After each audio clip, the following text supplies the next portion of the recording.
Hello, this is Shirleen with the Southern Gal's Kitchen. We're going to do another bread today. We're going to make some rolls actually, and they're made with some of our biblical grains, which we like because I like to teach biblical baking. And this one is moist and delicious Einkorn Rolls, but they're not 100% Einkorn. This is a transitional recipe. So it has some freshly milled, I just milled my einkorn flour, I've milled my wheat, and the white spelt is the one thing I did not mill. White spelt usually because it's not as nutrition that your einkorn and your whole wheat does, but it makes your bread fluffier and lighter, more like a bread like people are used to. So I call it a transitional bread. We like all whole wheat, but for people that are transitioning into this kind of cooking, this is a really good recipe. These rolls are going to be nice and fluffy and white like your family probably is used to. So I'm going to go through the ingredients and then we're going to get started. Okay, for this recipe we're going to use 1 cup of scalded milk, which you have to, if you use cow milk, dairy milk, you have to bring it just to a simmer. It gets hot and then you turn it down. And what I did, and then it has to cool, so you have to do that a little bit ahead of time. And I went ahead and put my 1/2 cup of butter in here, so it would get softened too. It was softened already, but I went ahead and put it in the milk. It's not, I didn't put it in hot. I waited till the milk cooled down. It's just softened. It's not melted, okay? So that's a cup of milk scalded and cooled, and then that's a 1/2 cup of butter. We also have 1 package of active dry yeast, which is 2 1/4 teaspoons, if you measure it out, and a 1/4 cup of warm water, and we're gonna let it set until it gets foamy and we know it's good. This is foamed up and I've already stirred it back down. It's plenty active. So we've got that.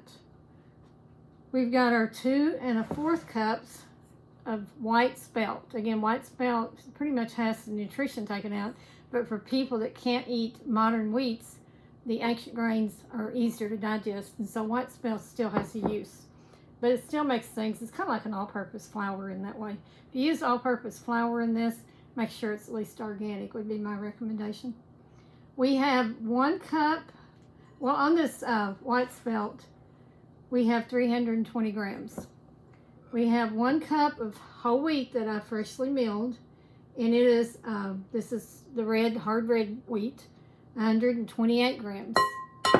And then I've got 1 1/2 cups of einkorn whole grain, just like this is whole grain, freshly milled, and it's 169 grams.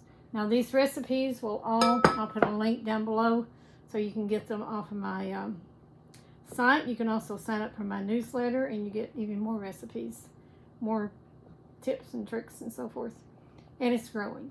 The newsletter is growing rapidly. We have a teaspoon of salt. You can follow me on Facebook too. A teaspoon of salt. 1/2 cup of honey, 6 eggs. This is a very rich bread. There's 6 eggs and I've beaten them up. We're going to whisk flours. Now we may need more all-purpose flour, but I know I need at least this much. So I'm going to go ahead and mix them. And I like to whisk my flours together, and I'm going to go ahead and put my salt in there so it's mixed up too. Kind of whisk them up over to our mixer, and we're going to combine our butter, milk, and honey. Okay, and Einkorn, I don't know, y'all may be more and more familiar with it. A lot of people are getting these when they're into bread making, as I am. They're really wonderful mixers for that. It's different though than a different mixer. Now you can use any mixer you want to. I just want to show you. This knob here turns, just loosen it. And then you can take this and pull it over, and you drop this in here, and there's a pin right here, and you just push it right down into the, there we go, that locks it in place.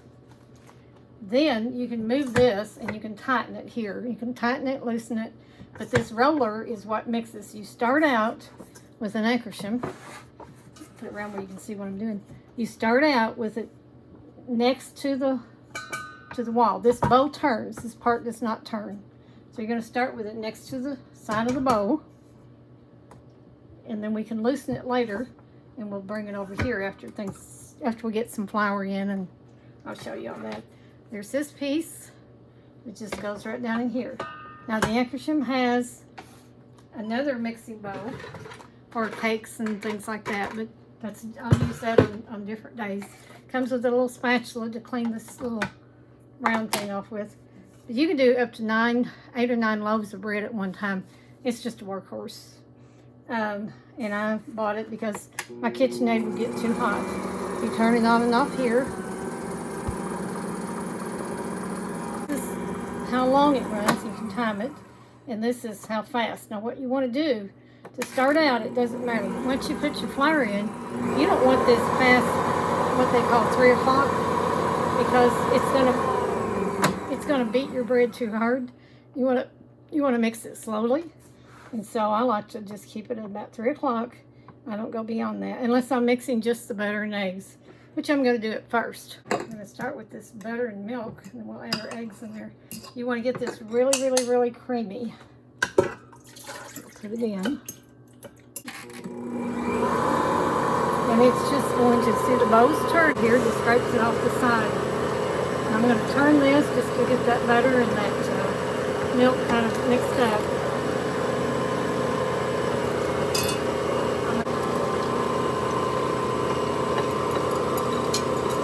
Good. It has a lot of eggs in it. Just let all this mix up. So this thing is a workhorse, and it will flat mix it up. I make bread almost every week, and this is why I invested in this mixer. If you don't bake bread often, you might just want to do this, and you can. Just don't let your mixer get overheated. You can get it started, and then you can kind of do your flips and pulls and stretches and do it by hand. We may do some of that anyway. Turn it up higher for the eggs. Once you put in the flour, you don't want to go past 3 o'clock. Put my yeast in. We're going to add our flour 1 cup at a time. I'm going to set this at no more than 3 o'clock and turn it on. That way it's a low mix.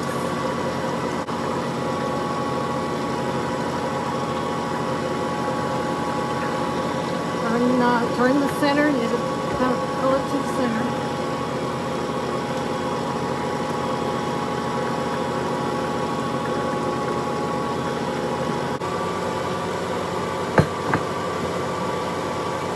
No, it needs more flour. I can tell by it's not making a donut around the center circle. It's still clinging to the sides. So I'm going to add up to another cup right now. Then we'll start adding it slowly.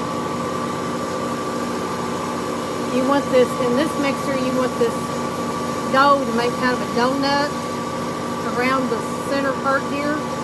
The dough clings around it like a donut, the sides are clear. In your other mixer, you want to clean where the sides of the bowl are clean.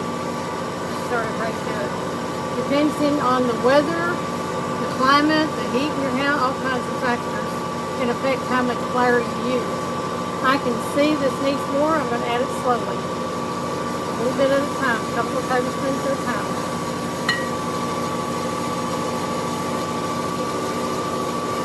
Now it's starting to make a donut, you can see that, around that center. And it's clinging, it's leaving space around, it's not touching the edge of the bowl. So it's forming a donut around the center. Now what I'm going to do, because there's too much flour on here, I'm going to pull this off with this little tool that comes with it. Just to clean that down a little bit. Another half cup of flour. We'll add it until we get it the way we want it, but don't put too much flour. You overdo it and it makes your dough dry. But with all those eggs and those ancient grains in there, you just add it slowly. That's why I start with what I do, and if I need to add more, that's fine, but you don't want to start with more. It's really pulling away from the sides really well. So I'm going to start adding it now, tablespoon at a time. We don't want to overdo it. We're going to knead it 3 or 4 minutes. We'll add the flour as we need it, but only as we need it.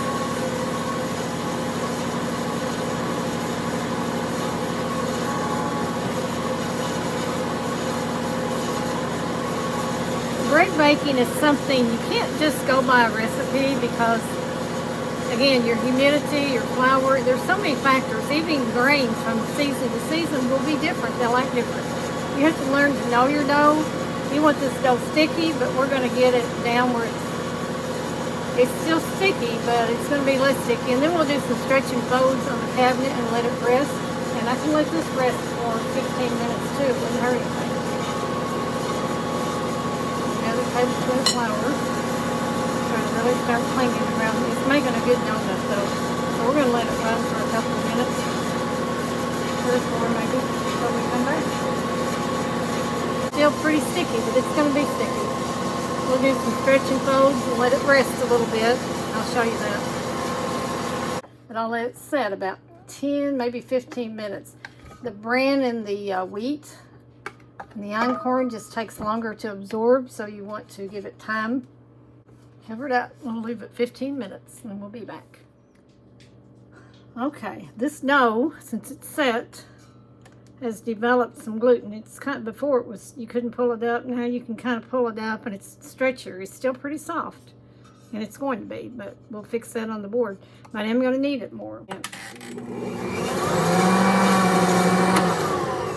I am going to add, because it is still pretty sticky, it's going to be sticky, but I want it a little less. I'm still going to add just another tablespoon or 2 of flour.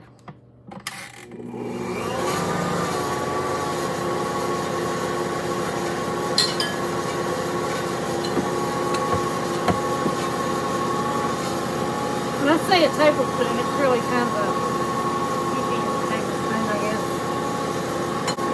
I don't think we want to add any more. I think after it needs another couple of minutes, then we'll turn it out on the board, and we're going to do a couple of stretch and folds and let it rest, and then we'll be ready to put it in the bowl and let it rise. Check that dough.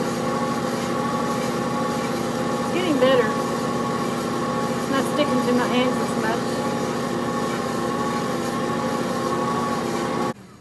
Okay, our little timer on the mixer kicked off, so we're going to move this back over to the counter, and I'll see you right back over there. Oh, yeah, I have a lightly floured board. I mean, just lightly floured. I'm going to actually get my hands wet. I've got a little bowl of water here to get this out because it's still a really sticky dough. I'll use my spatula a little bit and get this off. This part is pretty sticky here. I'm going to get it up there and we'll work it in. Not going to be a problem. And all that, those pieces are all washable. You can put them in the dishwasher. I don't, so I just wash them by hand. But you can, supposedly. Again, this is a rich dough. It's very sticky dough. It's going to be that way. But we'll fix it. We'll get it less sticky.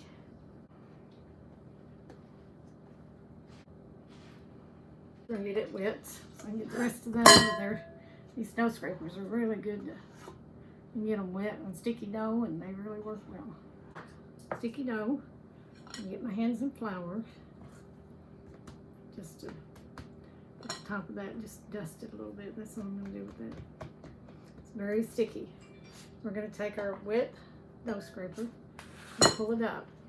And we're going to do that a few times. Stretches, kind of stretch and fold, but really we're just folding with our spatula and keeping it where it won't stick on the bottom.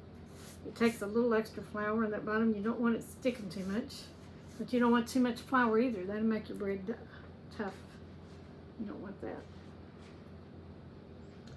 You can let this dough rest 15 minutes if you want to. We're going to let it rest a little bit. Just fold it up a few times. Get that flour worked in for one.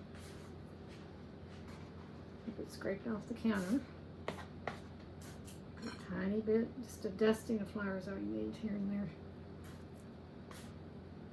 Just where it won't stick so much. It'll get where it won't stick as much.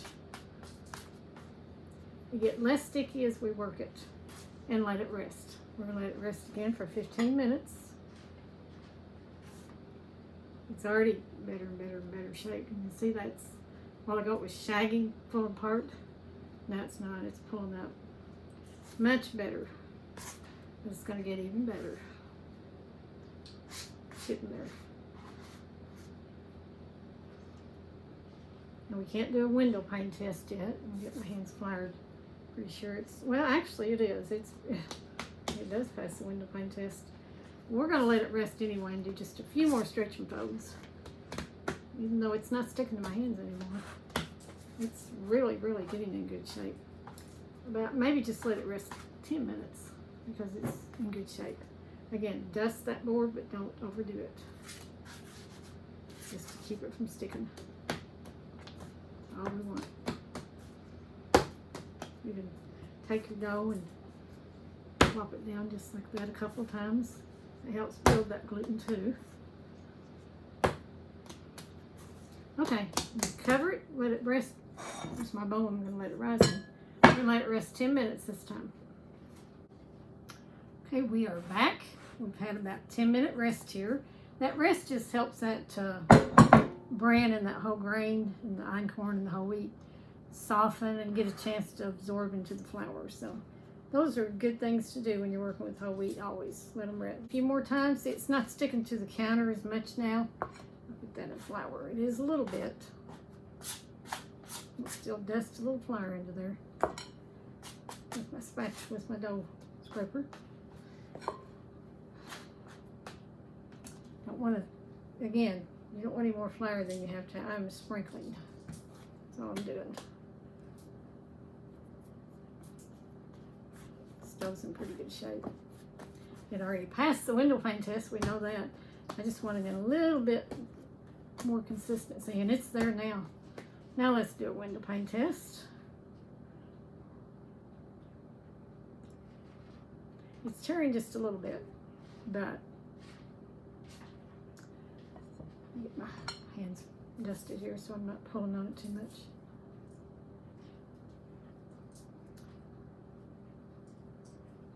I see all kinds of light coming through there.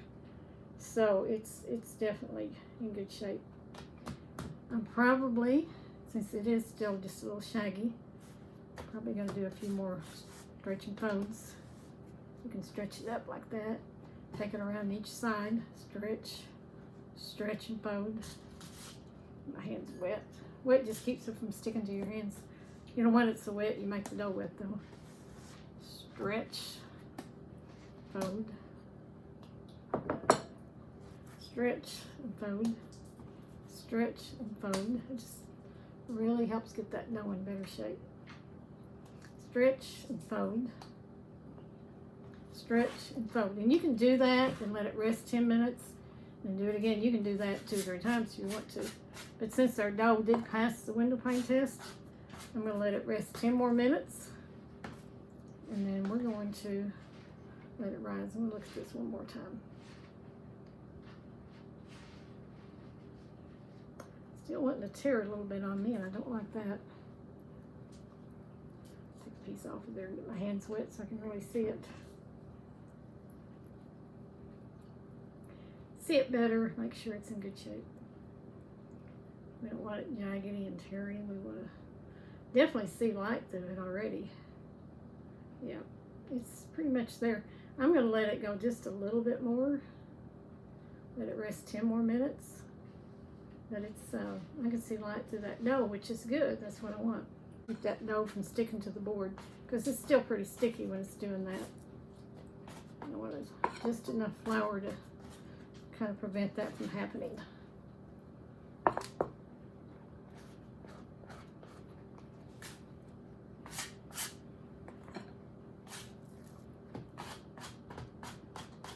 That flour scraped up. Dust. Dust,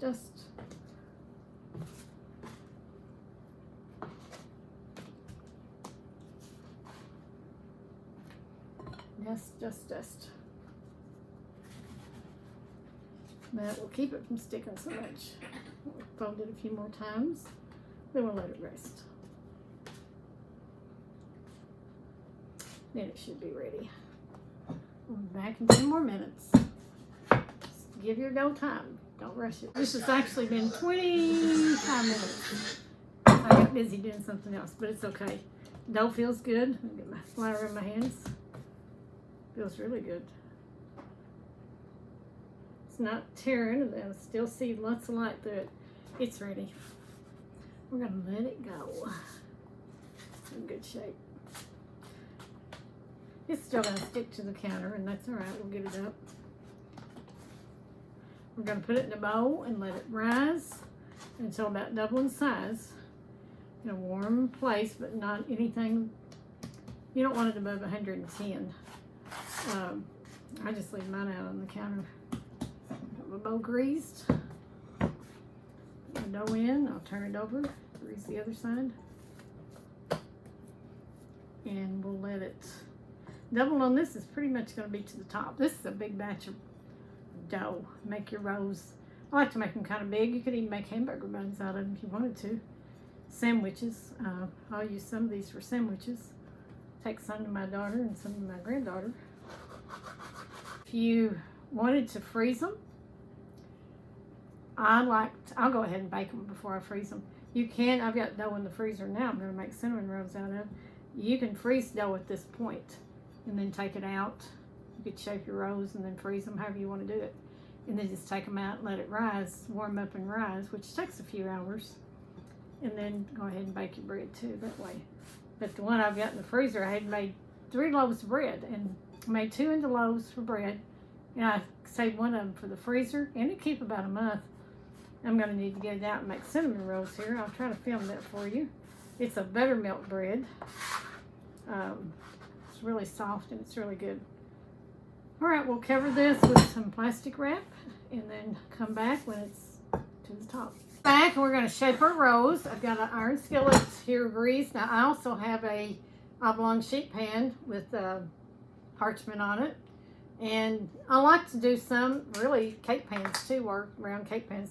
I like the round because they kind of rise up on the side, but we'll see what I finish. I did take half of my dough and put it in the freezer. Right after I got off the video, I thought I'm going to freeze some of that. This is going to make way too many. So this was half of it, and so it didn't rise all the way to the top, obviously. It wouldn't. But still plenty of dough there. Lots of dough. Let it sort of degas here a little bit gently. Just fold it over a few times, like we did earlier. And then we're going to shape this into rolls. A little bit of flour down, dusty. Just to kind of shape a rose. I'll knock some of that back because all you want is just a light dusting. You don't want, and I'm going to divide it in half. And if we had the whole batch, I would divide it into 4 pieces. But since this is half the dough, I just wrap the other half, put it in a greased bag with a zipper on the top. It'll keep in the freezer about a month. I'll take it out, let it thaw overnight in the fridge or something, and then make something out of it. Make some more rolls or make cinnamon rolls. It's pretty rich dough. You can make cinnamon rolls. We're going to take each one of these and divide these into 8 pieces, 8 to 10. Depends on how big you want your rolls. So there's 2 pieces. Take each one of these and go half and half. There's 4. Now a couple of these are bigger than the other 2. I'm just going to take a little off each one. Get that. Because we want at least 8 pieces. These would be way too big the way they are. So we have 5 pieces. Cut this down. 1, 2, 3,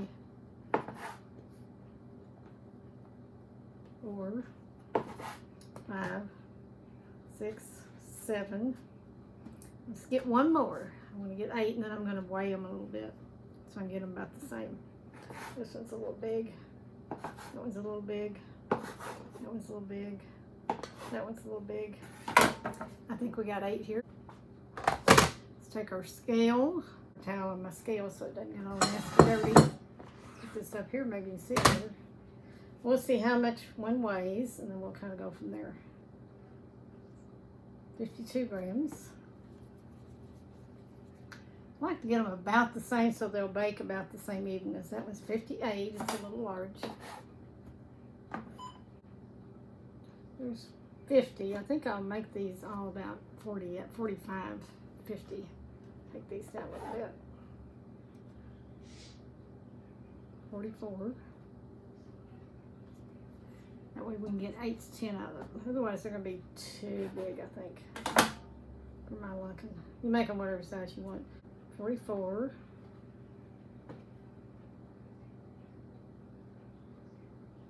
52. That's weird. Okay, we'll take a tiny bit. Shape these into balls, and I'll show you how to shape them in a minute. This is just kind of the pre-shape. This is not exactly how you do. Again, put it on the board, just dust it to the side because you don't want all that. And what you'll do, you've already kind of shaped your rose, just shape them up in a round ball. That's kind of the pre-shaping. It takes a little bit of effort to shape rose and do them correctly. I'll show you how. It's not hard. It just takes a little time. Don't get in a hurry. It's your bread making. Okay. I like it when I get down to the rolling part. Okay, take your little ball of dough, and you got to just kind of flatten it out and take each side, turn it, pull it up, turn it, pull it up, turn it, pull it up, turn it, pull it up. All the sides are tucked under. Then we're going to take our hands, and shape it. And take your hands, cup your hands around it, and just pull it towards you. And make sure you have the flour really knocked back when you do that part. Let that flour knocked back. Got too much grease in there. 3. I usually pull these around 5. Just pull the dough up to the center. Cup your hands around it. Shape it.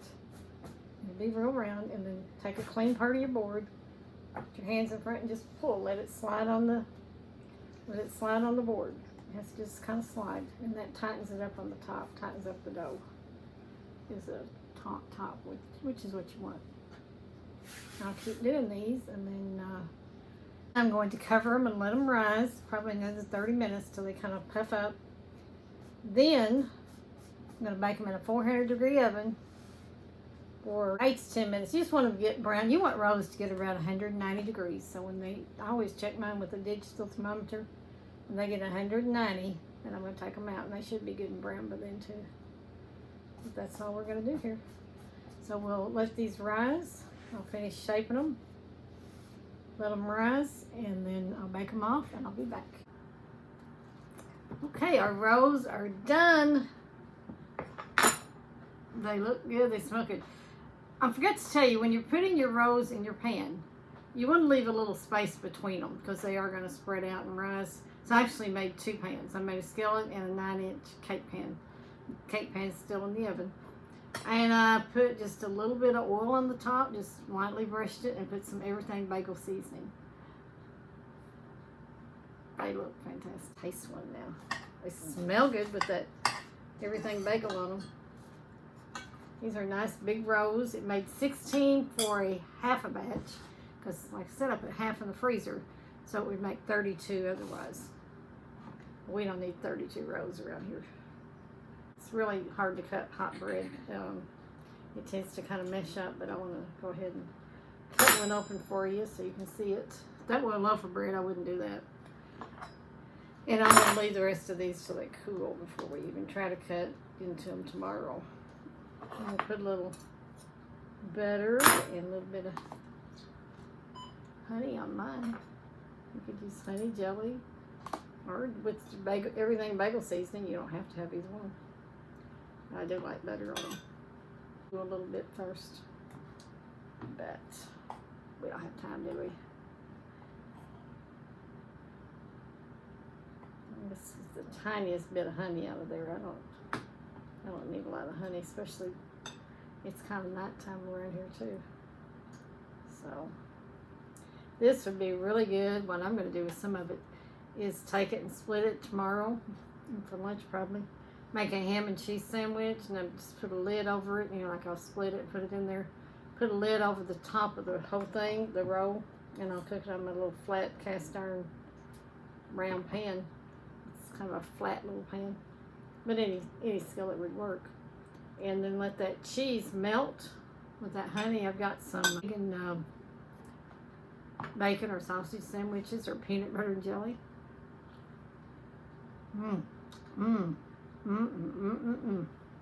That could not be any better. Just enough einkorn and whole wheat in there to make it really nutritious, and yet it still has that. If your family's not used to whole grain, this doesn't, they wouldn't know this had whole grain in it. You couldn't tell it. Fluffy, tender. And oh, so good. Perfect transition roll into whole grains. I'm going to make this same recipe, and I'll film it when I do, but I'm going to do it with all whole wheat because I know it'll work. But I wanted to do this for a transition, and I wanted some einkorn in it, so they're good. We'll see you on the next show.